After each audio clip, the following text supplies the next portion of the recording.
Hello everyone and welcome to WGBS TV Live, brought to you by SupermanHomepage.com, the number one Superman fan site in the world. I'm Rusty. My name is Steve Eunice. Joining me is not Michael Bailey, it's his namesake if you like, Neil Bailey, who I'll introduce. Yes, I'll introduce in a second. In this, our October 1st, 2019 show, we're going to be covering a month's worth of stuff that we've missed out on since our last show. I was away over in Europe, having a vacation, and Neil was kind enough to run the website for me while I was away. But we've got heaps to get through tonight. We've got heaps of topics, some really big news, and would like you to get involved in the show and to let you know how all that works. Well, what you do is you tune in live via YouTube, or if you're doing it directly via our website. Now, since this is live across the internet and therefore across the planet Houston, we'd like to hear from you, the Superman fans, and we'd like to talk to you tonight. And if you want to get involved, which I don't think we'll have time to take calls, but you can use Skype. You open up Skype, you search for Superman Homepage, and you'd let us know that you'd like to chat with us tonight. But as I said, we probably won't get time because we've got so much to talk about.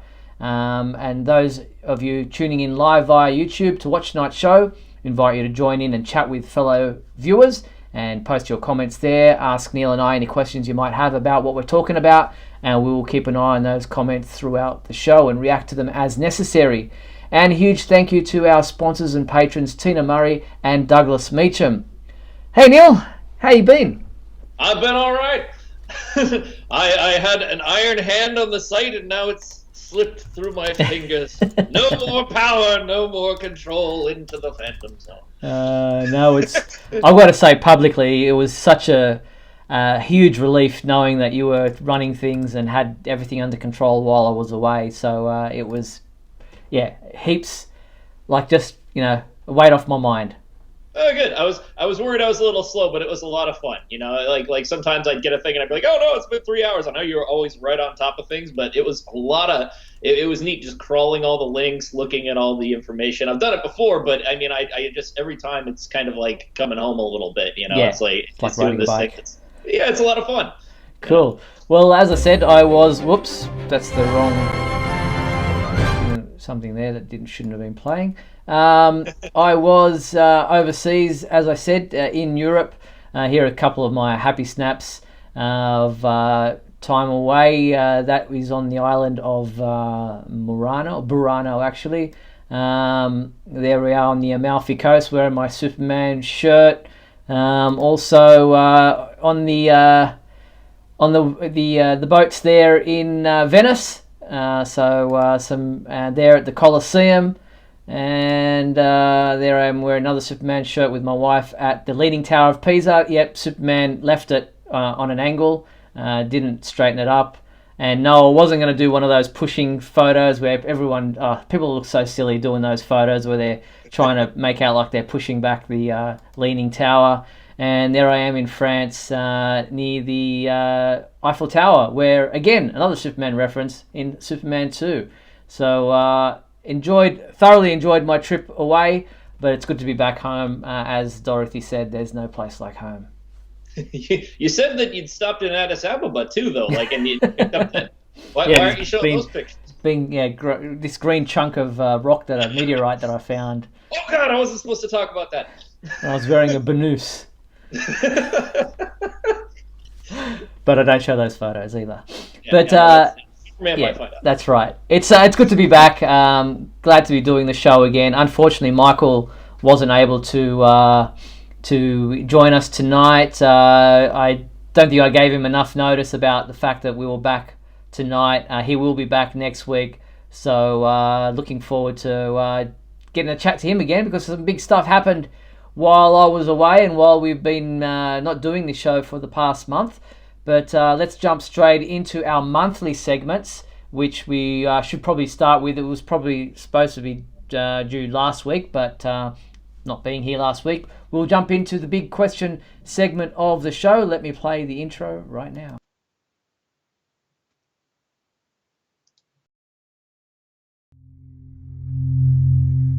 Let's start with the big question.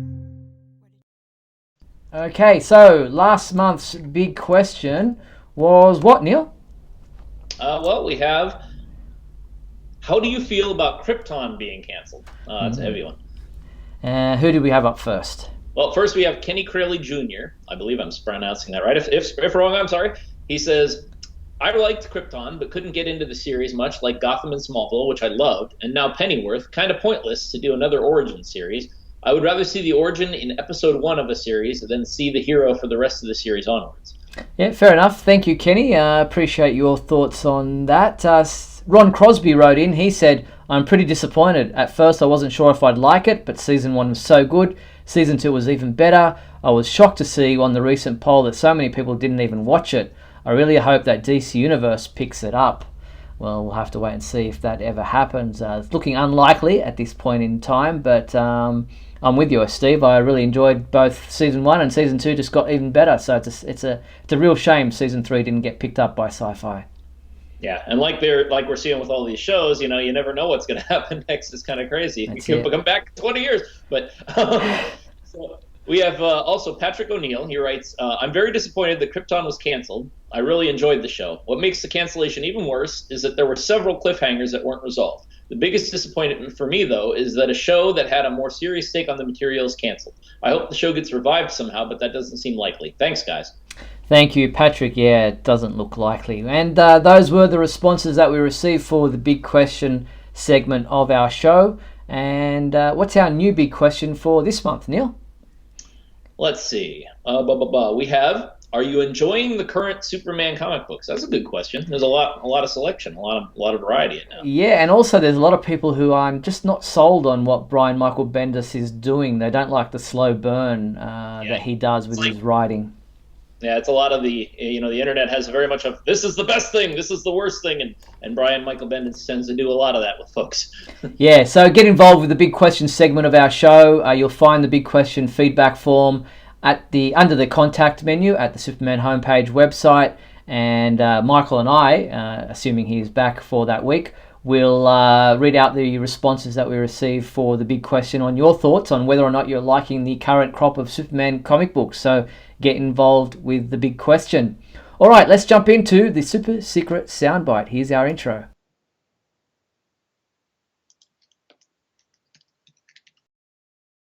Only I, with less than 4 legs, can hear this frequency, Superman, and that's you.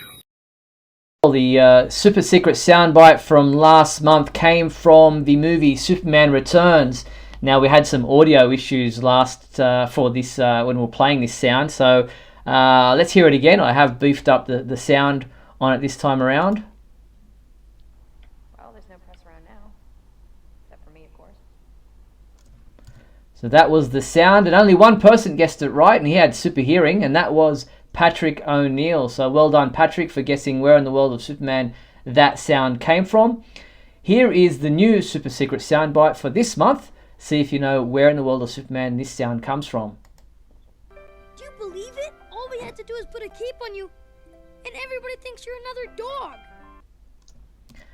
So there you have it. If you think you know where in the world of Superman that sound came from, use the super secret soundbite entry form found at the Superman homepage website under the contact menu, and I'll read out the names of every person who guessed it right in our last show of October.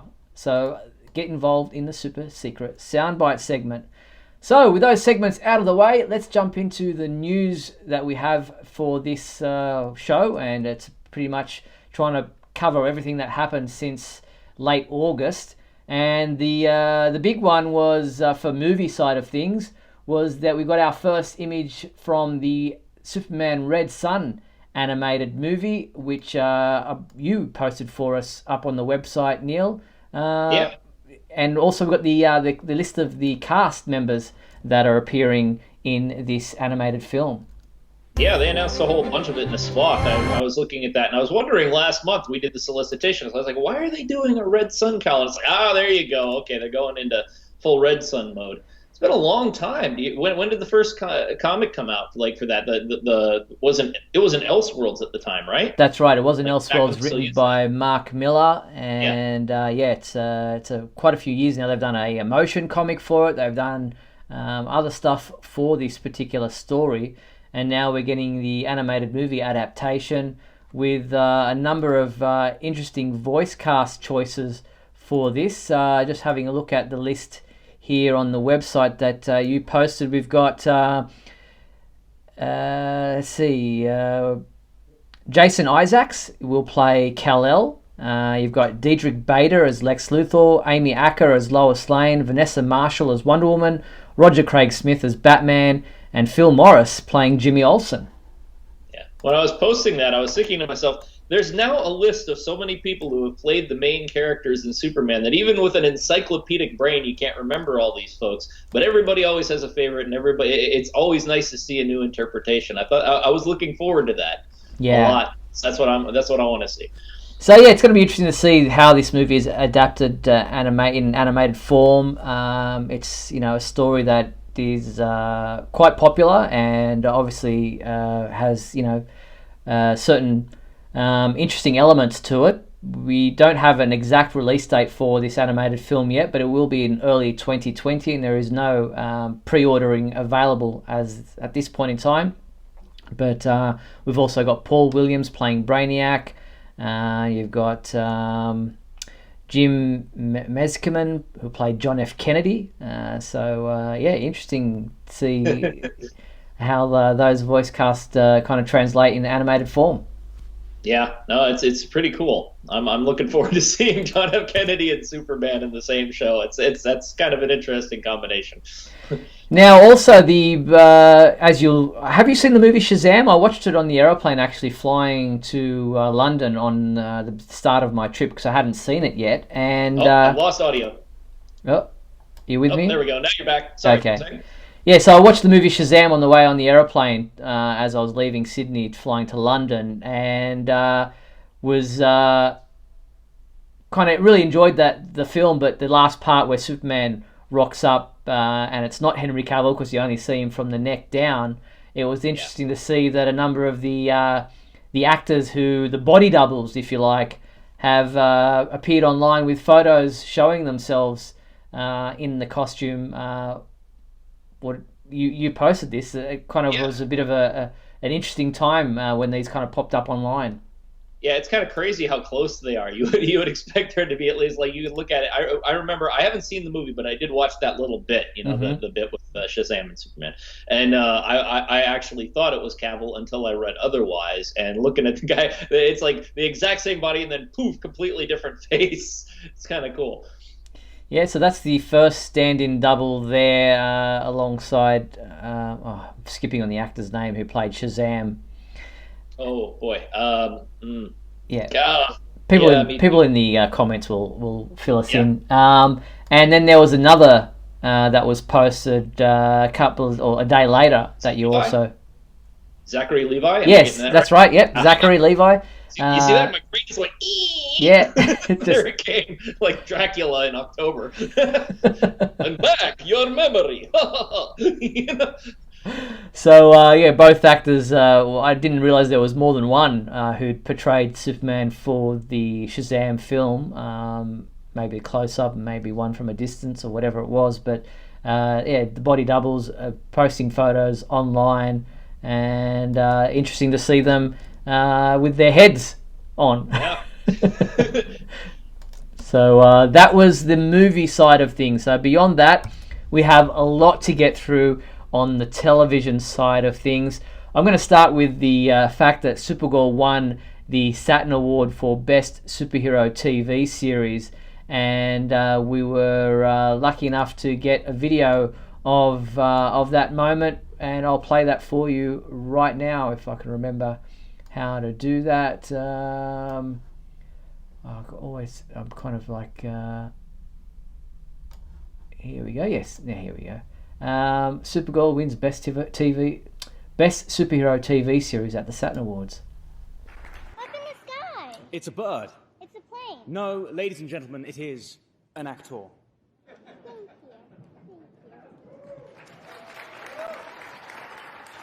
you. Superheroes embody our best qualities. We tune in for the laser eyes and super speed, but stay for the heart and selfless acts of heroism. But mostly for the laser eyes. These are the nominees for Best Superhero Television Series.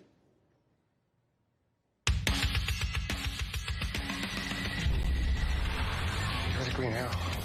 Wrong guy. I told you I'd always have your back. He was a bad man. You are the strongest person I have ever met. You a brony? Dude, we're brony bros. Out of my way. Hi, we need to talk. Who are you? I'm your daughter from the future. Holy mother. Friends, divided we fall. This is my home, and my mission is to protect it. And the Saturn Award goes to Supergirl. So there you have it. That was the moment that Supergirl got announced, with all the people that were, or the other shows that were part of that nominated for that award. So congratulations to Melissa Benoist and the cast and crew of Supergirl for winning Best Superhero TV Series at the 2019 Saturn Awards. It's awesome. She always seems so earnest, like the character to a degree, when I see her in public speaking normally, normally. But... And speaking of her public life, Melissa married Chris Wood, who, as you probably know, played Mon-El on the Supergirl TV series. Isn't part of the cast at the moment, but this is her second marriage. But she and Chris tied the knot back on, in September sometime. I'm guessing. Doesn't have the actual exact date. I think it was about the 4th or the 5th, somewhere in there, very early on in the month. So congratulations to the two on their nuptials. But then we have some big news happening around about the upcoming Crisis on Infinite Earths crossover. As we knew, Brandon Routh had been announced previously as coming back to play Superman, and he posted a interesting image to start with of a silhouette of himself in his Superman persona, just showing the kind of side-on view of his hair, which wasn't much to look at. And then quickly after that, we got this image released of him in full Superman costume as the Kingdom Come Superman. A little bit of grey there on the sides of the hair, but awesome looking costume with the red trunks and all. Very faithful to the Kingdom Come costume from the comic books. And then soon after, a second image was also released, and this one very much in the mold of the Alex Ross Kingdom Come image that we've seen in the kind of shadowy look there. Pretty impressive. Yeah, it apes it almost perfectly. It's kind of weird having gone through the whole cycle of watching the movie and then seeing it come full circle and have him be the Kingdom Come thing. And Routh was the first Superman who was my age. It was always this is a grown up that I'm looking at, and then now it's like, oh, okay, then they're the same age, and now he's my age and old enough to play Kingdom Come Superman, but it's clear he has to put the gray on the sides, and I'm like, how did you not age, Brendan Routh?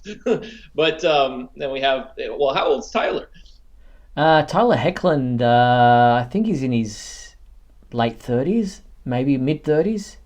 Yeah, so pretty soon we're gonna get the Supermen that are way younger than us, and then they'll have the Crisis on the Crisis. But yeah, it's amazing. He pulled it really off. Like I expected some degree of cheese looking at these things. You usually get it's not exactly just right, and this is the first comic thing I've seen in a long time, especially on the DC side, where I'm like, they nailed that. That is who he's supposed to be. So we'll see how it looks in motion, huh? Yeah, but people in the comments, Tina doesn't like the trunks. They're not Speedos, they're not boxers. This is true to form. This is the way Kingdom Come Superman costume was. She says she hates Alex Ross's art. I mean, wow. Talk about hard to please. But look, I think this is spot on. I love the way the cape is attached to this costume. So much better than the belt clasps that they have been doing with the Superman costume on the CW shows of late. This is, I don't know how you can be disappointed with this. It's almost like it's in the Ralph universe too. It's like they took the kind of because the shield is a little bit smaller. It goes above the solar plexus. It looks like it's maybe a little bigger, but it's just it's about perfect, I would say. Looking at it, like I said, I got to see it in motion, but that's one of the most impressive Superman costumes since, I don't know, I guess since the Cavill one, actually. Not counting the trunks. You know my beef with the trunks. But, generally speaking, it was pretty decent. So Yeah, no, I'm really impressed with this costume and how close they've matched it to the Kingdom Come Superman from the comic books. And then talking about Hecklin, who is 32, I've just been told in the comments. Brandon Routh posted this photo of the two of them side by side at the Daily Planet. You see what I mean about the cape there, looking at Hecklin's costume. Routh's just looks so much better the way that cape comes over the shoulders there. Yes, there is a bit of padding under both actors, but Routh did get into good shape for this. It's just natural these days that there is, kind of padding and kind of highlights and what have you for abs and muscles and things like that on all the superhero costumes of late. So Hecklin's not a very tall guy. I think he's 5'11" or 5, around there. He's just under 6 foot, which is tall compared to me. I mean, I'm only 5'5", but Ralph's up 6'3", around there. So you can tell that there's a bit of a height difference, especially in a photo we're going to show with between Hecklin and Tom Welling. That's what I was just gonna say. It's like he was like, "Hello, tiny man," and he's not a tiny man, but I think compared to Welling, it's like, wow. I'm the world's most giantest Superman. You're the world's most tiniest Superman. So good to see Ralph. He said, grateful to share the Arrowverse as Superman for a short time with the charming and gracious Tyler Hoechlin. I never really thought I'd get to meet Superman in person. Gotta say, it's all it's cracked up to be. So that's pretty funny from a man who played Superman. That's awesome. Yeah. So mentioning Tom Welling, Smallville, the cast, Tom Welling and Erica Durant, who played Clark and Lois on Smallville, are returning to those roles so many years later in this Crisis on Infinite Earths crossover that is happening on the CW's superhero shows. Erica Durant posted this photo of herself getting ready in the costume or in the makeup. I'm just trying to find the image right here. She wrote, pink glasses, pink hair clip, pink lips, getting ready to rock as Lois. So yes, she's returning to play the role of Lois Lane in the Crisis on Infinite Earths crossover. Yes, she has played Kara's mother, Lara, on Supergirl, having taken over from the actress who played it previously. That might be a little bit confusing for some people, but no more confusing than Brandon Routh, who plays the Atom, Ray Palmer, on DC's Legends of Tomorrow, coming back to play Superman. It is what it is. People will get over it. As long as it doesn't end with a giant musical number with all of the Supermen singing "I'm My Own Grandpa," I think everybody's going to be happy. Many, many years ago when I was in a rocket, I love it. So that's the photo that Erica Durant posted of herself in Lois Lane getup, and then she posted this image of her and Tom Welling. Now, you broke this news on the website. It's not an imaginary story. You said this is real life. Tom Welling is coming back to play Clark Kent on the CW's crossover event. We don't know, and I have my doubts that he will play Superman, but he is definitely playing Clark Kent in what appears to be the Kent Farm location, and Erica posted that photo of the two of them reunited as Lois and Clark. Yeah, I think I'm pretty much with you there. I think if they had him in a suit, they would have shown that suit with all the Kingdom Come stuff, with all the other stuff. I hope people aren't disappointed. I hope I'm dead wrong, but it just the fact that I got to type Tom Welling playing Clark Kent again is kind of, I never thought that would happen. I thought that example, he would have because it seemed like he was trying to distance himself and and avoid being typecast in kind of the way Rosenbaum is kind of either actively doing that, or maybe circumstances didn't permit his return. Who knows? We can never know, and I know everybody on the internet pretends to know. But I would have thought that, given his aversion to being in the suit, and given that it's that much further in the story, he would be reluctant. So maybe it's a big surprise. We'll see. But I mean, I'm with you. I'm tempering my expectations. I don't think we'll see a suit. No, I don't think we will either. But the fact that he has returned to the role of Clark Kent, as you said, he had seemed to be trying to distance himself from Smallville after the show concluded, and he did 10 seasons, so he doesn't want to be remembered only for that. He went into directing, and he's done other shows, and he's been in other roles. But of late, in the last year or so, he's been hitting the con circuit with Michael Rosenbaum and with what's her name? I know Lionel Glover's been out there. Yeah, Glover, and what's her name? Who played Lana? Kristen Krug. Kristen Krug? Yeah, the two of they've all been on the con circuit doing the doing the Smallville panels. So if anything, I think he's embracing it again. I said Lionel Glover. See, no, it's John. John Glover, who played Lionel Luthor. He introduced himself to me. He didn't know who I was, but he's a nice man. I don't want to screw up his name. Yeah. So the fact that he's returning to the role, I think he's embracing the fact that this is part of his legacy, and good on him for coming back for at least to play Clark Kent, if nothing else. We'll see if anything else eventuates, but I have my doubts. And then Elizabeth Bitsy Tulloch, who plays Lois Lane on the Supergirl TV series, and was in the crossovers that they've done previously, and plays the Supergirl Lois Lane, as in that universe's Lois Lane, along with Tyler Hoechlin as her Clark Kent Superman, posed for a photo with Tom Welling. Now, I think it's the angle here that makes Tom look super, super big, being the fact that he's kind of probably a bit more in the foreground. But yeah, he looks like Andre the Giant next to both Bitsy, who is small, and Tyler, who's not so small, but a lot smaller than Tom. Tom's a big man. Yeah, people were pointing out too that he seems to have bulked up since Smallville, maybe lifting weights or who knows. But he's looks like he could crush a can between his pectoral muscles. So yeah, so great to see them in that photo together. And people have been in the comments there asking about Michael Rosenbaum.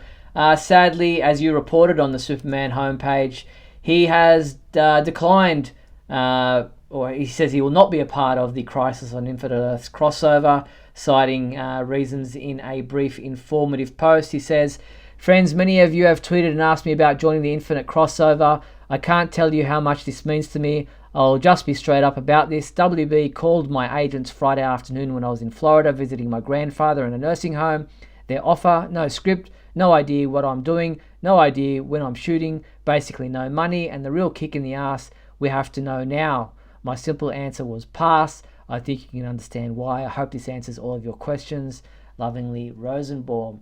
I have my doubts that there's no money. Surely there had to be something to entice him back.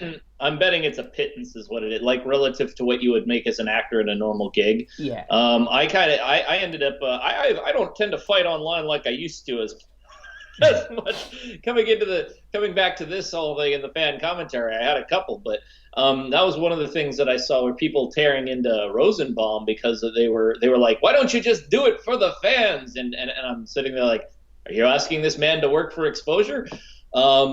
So, I actually really sympathize with him because speaking as someone who's worked very hard to get into a life in the arts, I know that it's very tempting to want to take everything that you can possibly get, but learning to say no is one of the most difficult but valuable things that you can do. And it must be intense, the pressure on him to pick up that role again because he did such a good job. But that's, to me, the reason why we should actually give him a bit of a rest and a bit of a pass if he declines to do it again, because he doesn't really owe us anything so much. Yeah, exactly. If he suits us too, great, I'll support it. I think it's great. But if he doesn't, because of what he's given to our lives, I'm not going to give him grief for that either myself. Nah, exactly. Well said.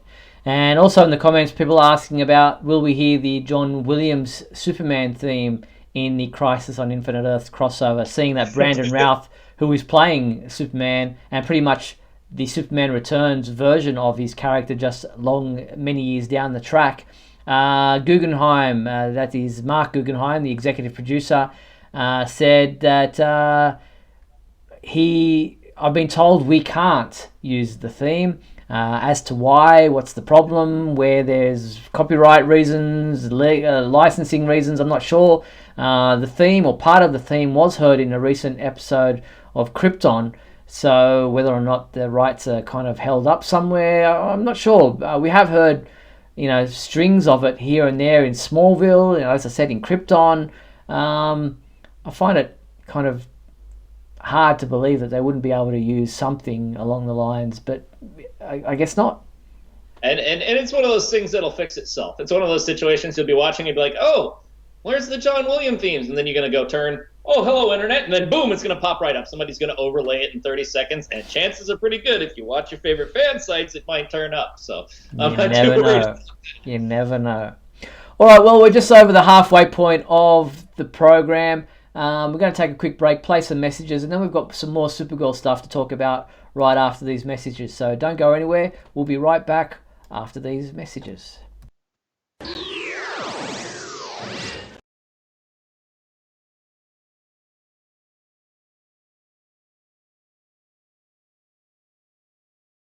We'll be back in a moment with the exciting climax of today's episode. So stand by.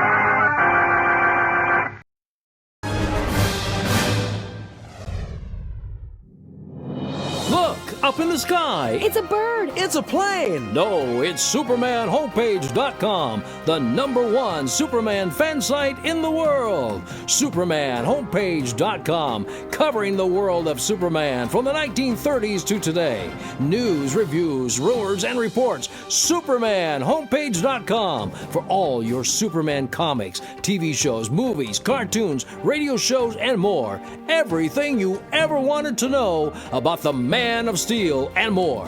SupermanHomepage.com. Thanks, Superman Homepage, for all the support over the years. I really appreciate it. I'm Matt Balmer, the voice of Superman and Superman Unbound, and this is the Superman Homepage. Right here on Superman Homepage.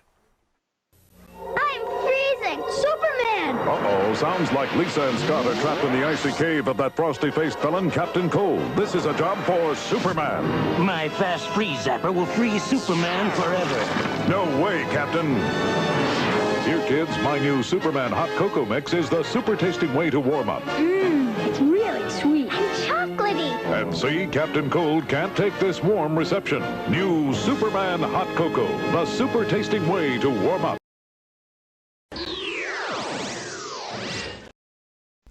And we're back on WGBS TV Live, where we're going to talk about the Supergirl side of things. Now, the CW released a poster image for Season 5 of the series. Posting it up right now. So there was the poster. We've got Alex and Brainiac at the top. We've got Jimmy, James, who's only going to be in the show for the first half of the season.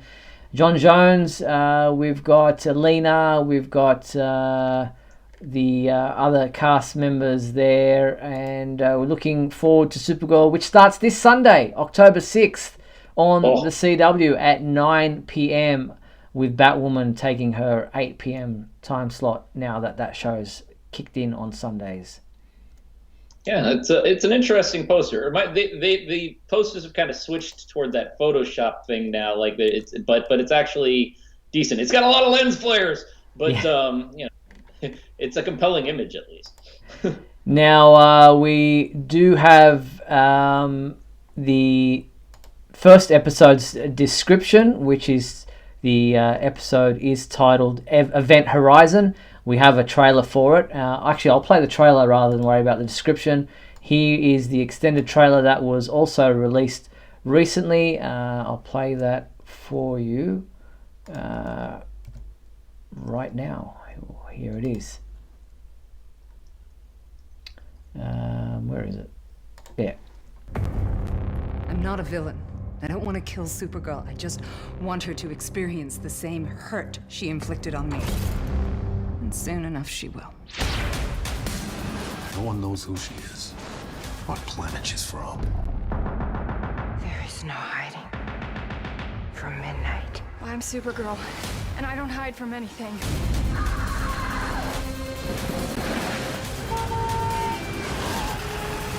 Now it is time to avenge yourself against the brother who wronged you. I need to know why you betrayed me.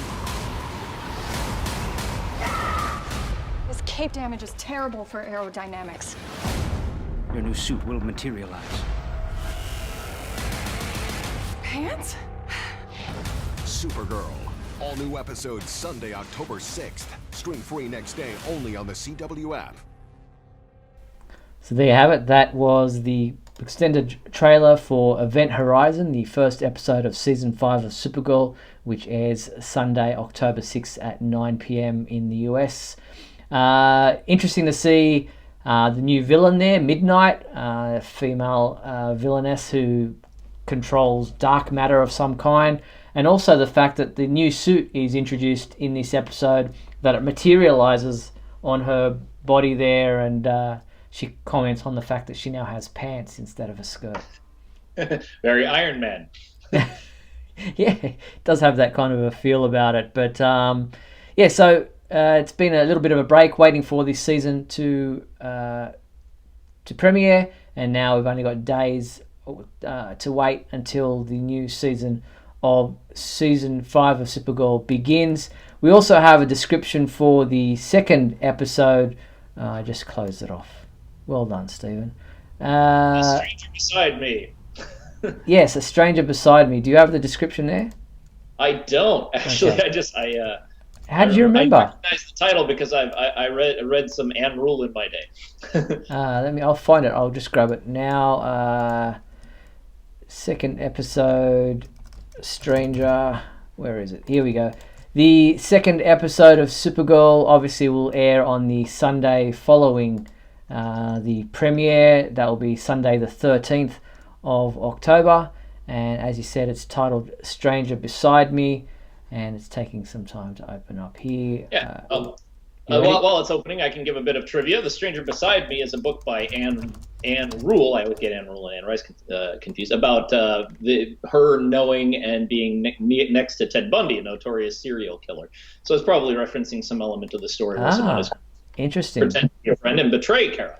Well, the second episode of Season 5, as I said, Stranger Beside Me, and you've just given the background on that title, where it comes from. It's Supergirl, Alex, and Brainiac thwart an alien attack while William investigates Kara. John Jones and Kelly use Obsidian tech to solve a problem. They're not giving away too much there in the description, obviously, because there's stuff to be revealed in the first episode. Right. Which makes sense. Indeed. Okay, and so beyond that, we have so I've played the extended trailer. We have some cast announcements. Obviously, Erica Durant's coming back as Lois, Tom Welling coming back as Clark, and the Cara Buono of Stranger Things and Mitch Pileggi of The X-Files will be joining Supergirl, playing Gememne and Rama Khan, two ancient aliens with agendas counter to Supergirl's. I always liked Mitch Pileggi, a big X-Files fan. Yeah, no, I like him too. I'm actually curious to see how they're going to play him. Yeah, it should be interesting to see how he's aged, because he was always pretty scarce with the hair on top, even back then.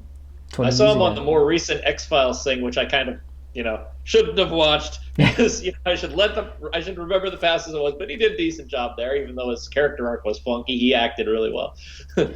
Yeah, and that's pretty much it when it comes to all the TV stuff. So much there, to unpack. Tom Welling and Erica Durant's coming back from the Smallville side of things. Brandon Routh's Superman costume. Tyler Hoechlin and Elizabeth Tulloch, back for this as well.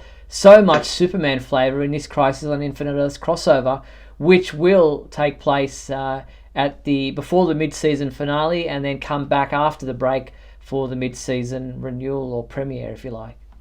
Yeah, it's probably I would guess we're probably through the biggest bulk of the casting announcements for the most part, right? Because at this point it would be almost too late to cast anybody, and they'd probably want to broadcast it if they had someone. Yeah, and they're filming at the moment, obviously, because they're on set. These photos that we're seeing, and they did in their costumes, so they might be keeping some stuff under their hat as far as some of the cameos that we might be seeing. Whether or not they're going to be doing anything digitally with other Superman appearances. You don't know what they could do with the technology that's available to them in this day and age. Whether we could see a George Reeves Superman in the background somewhere or something along those lines. You just don't know. But there's so much in 5 episodes that they're trying to pack in. I'm excited for this more than I am for the premiere of season 5 of Supergirl, but obviously season 5 of Supergirl leads into the Crisis on Infinite Earths crossover. Yeah, that's kind of the fear that it's going to overshadow everything, and then they're going to be like, well, that's the biggest thing we could possibly... It's the end game thing. It's like, well, we've beaten Thanos, what do we do now? So, yeah. Yeah, so looking forward to all of that as season 5 kicks off this Sunday. All right, well, let's change tact and look at the comic book side of things. And you did a stellar job posting all the reviews that took place in September while I was away. And most recently was Action Comics 1015, which was reviewed by Mario Benisi, who submitted his review of this particular comic book. And he wrote, we only gave it a 2 out of 5, saying, this issue is nothing spectacular. I was not wowed, shocked, intrigued, or really entertained at all. I only just read this comic book, and it introduces us obviously to Naomi, who is a character that Bendis has introduced to the DC universe. I'm kind of taking a wait-and-see approach as to just what kind of impact she's going to have on Superman's world. Yeah, see, I'm even more wait and see, but by nature of Bendis's writing. I'm not actually against Bendis in any way. I just always, when I'm reading Bendis, I will wait until there are a couple of arcs in the can because I know he's so decompressed and he plays the long game that I'm actually holding off. I'm back at 1006, which isn't necessarily a commentary so much as just going, it really is a thing that you've got to read in a long stream to enjoy. It's much harder on a single issue level, so I have some sympathy with the difficulties of people who do that.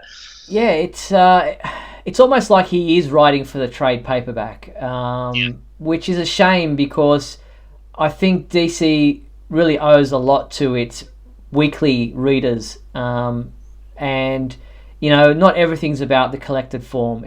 You have a direct market for a reason, and you have Comixology there for a reason.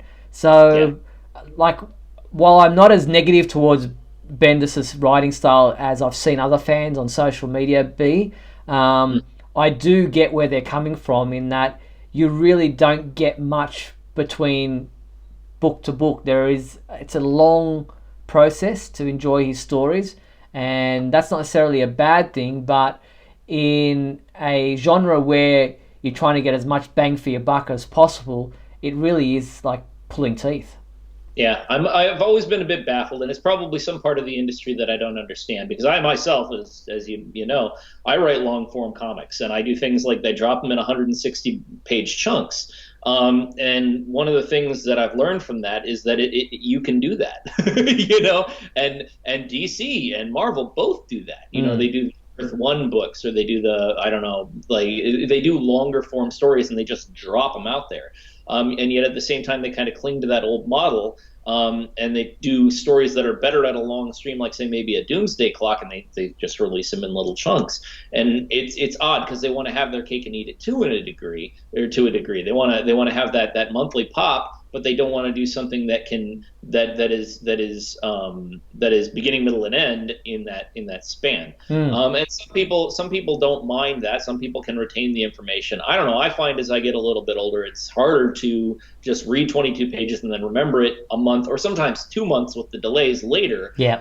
So I become a trade waiter, which people get mad about. They're like, "Don't trade wait, buy the books. You're not supporting the books." And it's like, well, then maybe change the way you format. present them.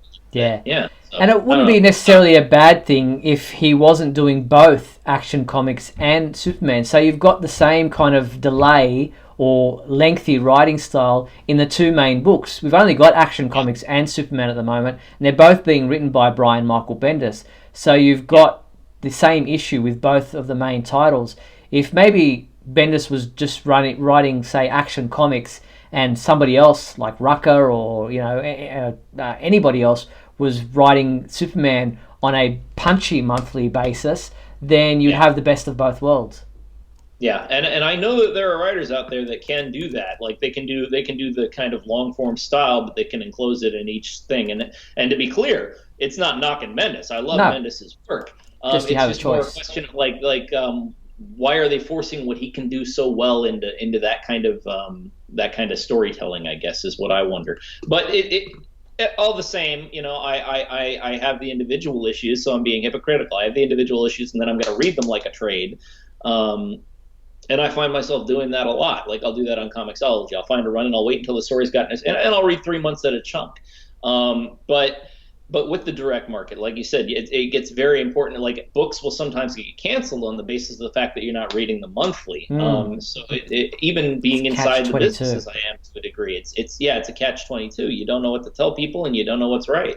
Yeah, exactly. Yeah, it is a little bit frustrating. And looking ahead, DC Comics released their December solicitations this month as well, recently as well. And there's some interesting things to unpack from that side of things as well. Just looking, bring up some of the covers here. We've got... there were a lot, more than usual, it seemed. Yeah, well, they've got all these kind of specials, The Infected, New Year's Evil. You've got these Giants that are coming out. Superman Giant #1, which you announced. Then looking at Action Comics number 1018, don't know why, but they've got a cover and art by John Romita Jr., which I just cannot get into his style of artwork whatsoever. And it's up on the screen now. The other characters look fine in the background. Superman just looks horrendous. One of the biggest Superman stories of all time continues in Metropolis Doom Part 2. War and chaos strikes the heart of Metropolis. The Invisible Mafia, Lex Luthor, and the Legion of Doom all stand their ground to take over Metropolis. So that's Action Comics 1018. And then the one that kind of caught a bit of interesting publicity was Superman number 18. With Superman's family scattered across the galaxy, our hero must confront some of his greatest concerns about himself and his place in the galaxy. Introducing the biggest change in the Man of Steel's life ever. Is he really going to unveil his secret identity? This is the thing. Like, I posted that news article, and I was sitting there like, is this the death of Clark Kent over again? And it's different, because the death of Clark Kent, he never really exposed his identity. At the same time, Marvel has kind of set a precedent where if Spider-Man reveals his identity, it's gone a couple of years later, and people have become cynical about it. And Lois revealed Superman's identity in the New 52 era, just kind of passed. So there's like people going, well, we just did that. Why are we retreading that? Yes. It's like the endless number of Superman origins, starting way back with Return to Krypton in like the early 2000s, and the fact that everyone wants to tell this story, but no one wants to be like, this is why. But the thing is, of all the people that have been doing it lately, with Bendis, I expect him to have a reason. So, I'll see how it shakes out. We'll wait and see. So check out the rest of the DC solicitations for Superman comic books at our website, coming out in December. There's lots to unpack there, heaps to get through, so check that out when you get a chance. And then pretty much the other thing that I wanted to mention, and I promised that I would give this a bit of a plug, Jason Kevin Groves sent me an email to let me know that he's doing a fundraiser for supporting Beyond Blue, who do a lot of great work, and it's a geek-themed costume ball. And Jason wrote, I'm going as Superman because he stands for hope, and people with depression and anxiety need hope. The fundraiser will be held on the 23rd of November at the South Warrnambool Football Club in Victoria, Australia. So if you want to get involved in that, check that out and get involved. It's a Beyond Blue fundraiser being run by Jason Kevin Groves, November 23rd, South Warrnambool Football Club. So giving that a plug, hopefully Jason, that helps and you get heaps of people turning out to that. Sorry, go ahead. Oh, I was just going to say, it sounds like a very good cause. Yeah, awesome work there. And we also always like to try to plug and help out any of those kind of things that we can, and Beyond Blue do a lot of great work. Now, the Super Trivia Quiz, the Superman homepage Super Trivia Quiz is up for another month, and this time around the 3 questions we're asking you are, and see if you can answer all 3 questions. By the way, you can find the Super Trivia Quiz under the Favourites menu on the Superman homepage. The 3 questions are, and don't answer them here in the comments because you don't want to give them away. What was the name of the main villain in the 1948 Superman serial starring Kirk Allen? That is question number 1. Number 2 is in Superman the movie, when Superman first enters Lex Luthor's underground lair, what does Lex ask Otis to do for Superman? Question number 3, in the movie Man of Steel, which company does Martha Kent work for? So they're the 3 questions in this month's Super Trivia Quiz. If you think you know the answers to all those questions, head by the Superman homepage website. Under the Favourites menu, you'll find the Super Trivia Quiz, and get involved and send your answers in. I got 1 and 2, but I didn't get 3. I should have 3, but my son and I just watched that serial. I won't give it away, but yeah. Yeah, there you go. Kirk Allen, I love the way he prances around as Superman in those. You can tell that he was a dancer in his time, just the way he's leaping around the place. It's quite funny. He's very super, Yeah, and the animation when he goes from jumping to, they do the animated thing for the special effects. It's a real sign for its times, but it's endearing to watch. Yeah, no, my son's response was, "Oh, a cartoon!" He wasn't like, "That's fake."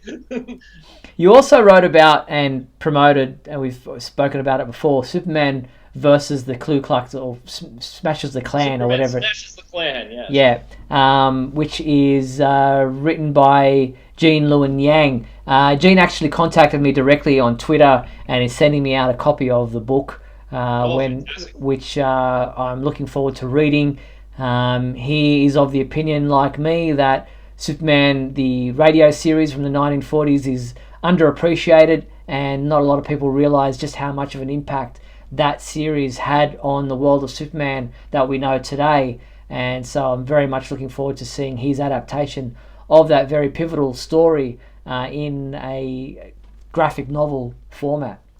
There's a lot of stuff that, because people don't tend to listen to the old-timey radio as much, gets lost by the wayside, and it was pivotal. I mean, all of these pulp heroes came out of that tradition of the pulps and of the radio serials, and there aren't enough people who are old enough to have been alive back then to have a proper record of it, or to show what was good and what was bad as much, so a lot of it's getting lost. So Indeed. It's important to preserve it. All right, let's quickly, I had it here, and This Week in Comic Book. This is what we have to look forward to this week. So we have Deceased number 5, that is out this week and is also available in a variant cover with Harley Quinn and a horror movie version cover. Also out this week, Legion of Superheroes Millennium Part 2 of 2.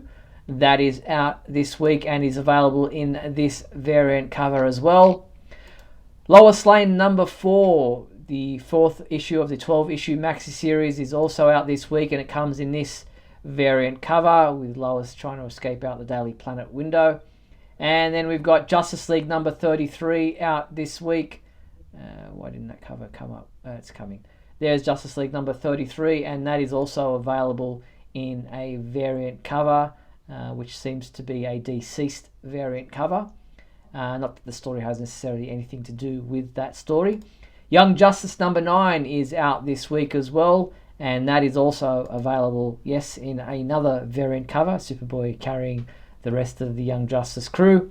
Also out this week, the 4th edition of Superman Up in the Sky, which collects the Walmart exclusive comic book stories in comic book format, printed format, for everybody else around the rest of the world who doesn't have a Walmart.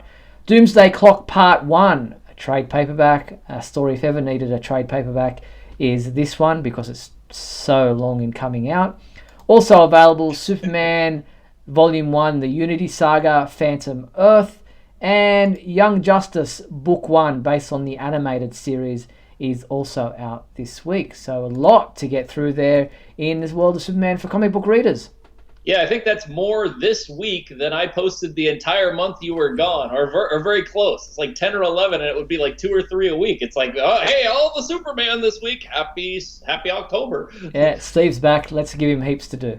That's right, yeah. No, we got to pile on him. Don't let him get over the jet lag or anything. No, not at all. So that's what's out for Superman comic book fans this week. And that pretty much brings us to the end of the show. Before we sign off, Neil, is there anything you want to plug about what you're doing these days and what I know it's not necessarily Superman related, but you've jumped in for Michael and helped us out tonight and saved me having to talk to myself all night. So please go ahead. Yeah, no worries. I like I said, I do long forward comic books, which you can find at neilbailey.com, nealbailey.com. And I'm working on a couple of novels. I have a Patreon where you can get color versions of the comics that I do. And, if you ended up liking my reviews over the years, that'd be a great way to help me doing what I'm doing now. And, yeah, help me in doing what I'm doing now. I'm being a great salesman. And it would be appreciated. Yeah, so neilbailey.com, check it out.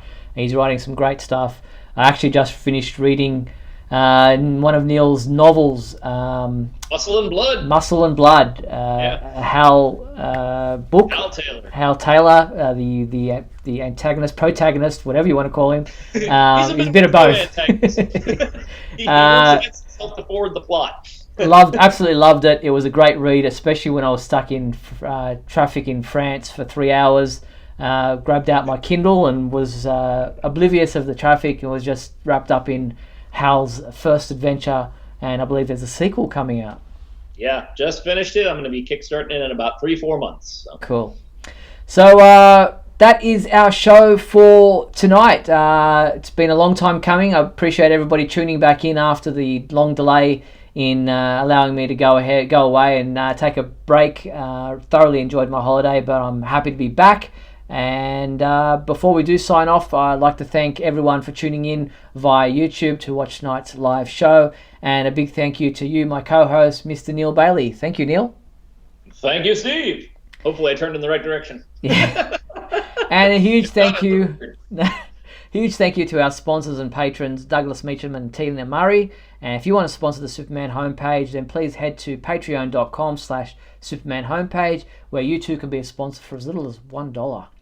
Now, the complete 1 hour video of tonight's show will remain available on the Superman homepage website and our YouTube channel. If you'd like to watch it back in full, or perhaps you missed part of the show and want to check that out, you can do so both on YouTube and our website. I'll be back next week with Michael Bailey on Tuesday, October 8th at 7:30 p.m. Pacific Daylight Time for another edition of WGBS TV Live. Now, for fans in the Southern Hemisphere, in Sydney, Australia, and other places that change to Daylight Savings Time, we will be springing forward, so 1 hour forward, because of the fact that we are in spring and moving into Daylight Savings Time. So, say for me, where it's 12:30 start, it will be 1:30 start next week. So make sure you keep that in mind if you're in the Southern Hemisphere. For everybody in the US, Canada, and other places, the time remains the same. So until then, be sure to check out supermanhomepage.com for all your daily news updates on everything surrounding the Man of Steel. I'm Steve Eunice on behalf of myself and Neil Bailey. Thanks for watching WGBS TV Live, brought to you by supermanhomepage.com. See you next week.